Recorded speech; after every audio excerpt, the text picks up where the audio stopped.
গুৰুত্বপূৰ্ণ খবৰ আশী পৰিছে আৰু এনেধৰণৰ খবৰসমূহ নিতৌ চাবলৈ চেনেলটো ছাবস্ক্ৰাইব কৰি ভিডিঅ'টোত এটা লাইক কৰি দিব। ৰাতিপুৱাৰ প্ৰথমটো ব্ৰেকিং নিউজ।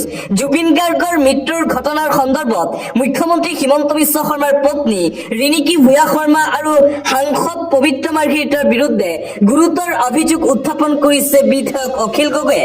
ছিংগাপুৰত নৰ্থ ইষ্ট ফেষ্টিভেলৰ প্ৰকৃত উদ্যোক্তা পবিত্ৰ মাৰ্ঘেৰিটা মুখ্যমন্ত্ৰী হিমন্ত বিশ্ব শৰ্মাৰ পত্নী ৰিণিকী ভূঞা শৰ্মাই নৰ্থ ইষ্ট ফেষ্টিভেল অনুষ্ঠিত কৰিছিল ছিংগাপুৰত। পবিত্ৰ মাৰ্ঘেৰিটা কেতিয়া তদন্তৰ আওতালৈ আহিব?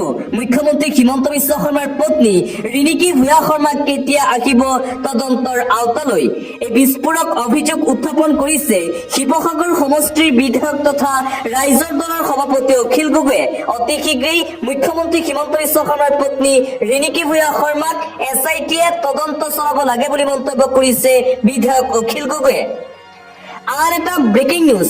সোণাপুৰৰ জুবিন ক্ষেত্ৰৰ সমীপত মন্ত্ৰী অশোক সিংঘালে ভূমি দখল কৰাৰ যি অভিযোগ উত্থাপন কৰা হৈছিল, সেই অভিযোগ সন্দৰ্ভত মন্ত্ৰী অশোক সিংঘালৰ স্পষ্টীকৰণ। বিৰোধী দলপতি দেৱব্ৰত শইকীয়াক প্ৰত্যাহ্বান মন্ত্ৰী অশোক সিংঘালৰ। মোৰ বা মোৰ পৰিয়ালৰ 1 ইঞ্চিও ট্ৰাইবেল বেল্টৰ মাটি যদি আছে প্ৰমাণ কৰি দেখুৱাওক। মই ৰাজনীতি এৰাই নহয়, অসম এৰি হিমালয়ত গৈ সন্ন্যাস ল'ম। 24 ঘণ্টাৰ ভিতৰত আপুনি প্ৰমাণ দিয়ক। যদি প্ৰমাণ দিব নোৱাৰে তেন্তে আপুনি অসমৰ ৰাইজৰ ওচৰত ক্ষমা খুজিব লাগিব। ৰাইজৰ সেৱা কৰিবলৈ ৰাজনীতিত আহিছো, কংগ্ৰেছৰ চৰিত্ৰ আমাৰ নহয়। বিৰোধী দলপতি তথা কংগ্ৰেছ নেতা দেৱব্ৰত শইকীয়াৰ বিৰুদ্ধে এইদৰে সৰব হৈ পৰিছে মন্ত্ৰী অশোক সিংঘল। মই দুৰ্নীতি কৰিবলৈ ৰাজনীতিলৈ অহা নাই, মই ৰাইজৰ সেৱা কৰিবলৈহে ৰাজনীতিলৈ আহিছো। ট্ৰাইবেল বেল্টৰ 1 ইঞ্চি মাটি লোৱাৰ প্ৰমাণ যদি কোনোবা দিব পাৰে তেন্তে ৰাজনৈতিক জীৱন হেনো ত্যাগ কৰিব মন্ত্ৰী অশোক সিংঘালে। মুঠতে মন্ত্ৰী অশোক সিংঘালৰ স্পষ্টীকৰণ, জুবিন ক্ষেত্ৰৰ সমীপত হেনো মাটি লোৱা নাই মন্ত্ৰী অশোক সিংঘালে। আৰু আনপিনে নিউজ নাওৰ হাতত যি তথ্য আহিছিল সেই তথ্য পুনৰবাৰ ফাদিল হৈছে। অসমৰ জনপ্ৰিয় পৰ্টেল চেনেল নিউজ নাওক প্ৰদান কৰিছিল ট্ৰাইবেল বেল্টৰ স্থানীয় ৰাইজে সেই তথ্য। 1,34,60,000 টকাৰে ক্ৰয় কৰিছিল মাটি অশোক সিংঘালে। ট্ৰাইবেল বেল্টৰ ভূমি বিতৰ্কৰ সন্দৰ্ভত স্থানীয় ৰাইজে নিউজ নাও চেনেলত দিছিল সাক্ষাৎকাৰ। এফালে মন্ত্ৰী অশোক সিংঘালে কৈছে তেওঁ কোনো সোণাপুৰৰ জুবিন ক্ষেত্ৰৰ সমীপত মাটি কিনা নাই, কিন্তু স্থানীয় ৰাইজে তথ্য সহকাৰে কৈছে মাটি কিনিছে অশোক সিংঘালে। আন এটা ব্ৰেকিং নিউজ। এইবাৰ ভোট চুৰিৰে বিহাৰ বিজয়ৰ অংক বিজেপিৰ। ভোটাৰ তালিকাত বিজয়ৰ সমীকৰণ লিখিছে ভাৰতীয় জনতা পাৰ্টীয়ে।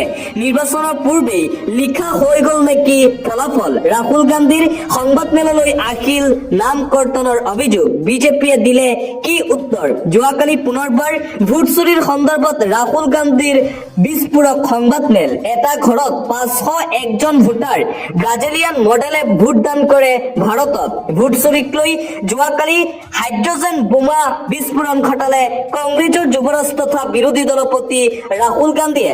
ভোট চুৰি হৈছিল হাৰিয়ানাতো। ভোট চুৰিৰ জৰিয়তে বৃহৎ বিজয়ৰ দিশে আগবঢ়া কংগ্ৰেছক পৰাজিত কৰি বিজেপিক চৰকাৰ গঠনৰ পথ প্ৰশস্ত কৰি দিছিল নিৰ্বাচন আয়োগে। এই বিস্ফোৰক অভিযোগ কংগ্ৰেছ নেতা ৰাহুল গান্ধীৰ। যোৱা বুধবাৰে এক সংবাদমেলৰ জৰিয়তে লোকসভাৰ বিৰোধী দলপতিগৰাকীৰ বিস্ফোৰণ। 25,41,144টা ভোট চুৰি হৈছিল হাৰিয়ানাত। ভোটাৰ তালিকাত দেখা গৈছিল ভোটাৰৰ ৰূপত ব্ৰাজিলৰ মডেলৰ ফটো।